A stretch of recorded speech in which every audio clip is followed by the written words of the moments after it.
Nós te pare coisa muito interessante, pero aqui na Corsau, um coisa que eu estou orgulhoso de gente, portar o lugar que não também, nós sabemos que vai lançar uma escola de agricultura, o qual que é muito importante, que nós mesmos começar echt sim, nós jovens não para investir, para trazer echt in nossa eigen terra, zomaar wat mira, que nós tem importar, então nós sai cifra na nível minha cabeça de Aruba, pero na Corsau nós tem importar 95% de nossa comida.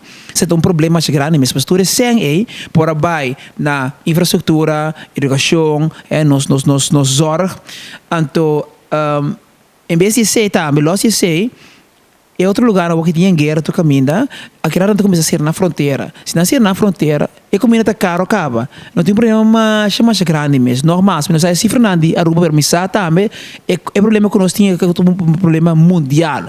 Pero nós está isla na chiquito, que me lembro que é muito importante para nós mesmos começar sim nós mesmos ownership. Então, que me vai abrir em augustus, então me mais orgulhoso de projeto. Nós sempre bem na Corsau, então me espera que seja uma opleiding que porta Aruba também, bisa, wara tu ainda porta escutando agora que bisa andino lá que nós papá, ya. Então, me nessa qual que sorte de agro, bastante uma opleiding de agricultura aqui na Aruba me que saco não. Não, que me nesse para projeto que está vindo em futuro.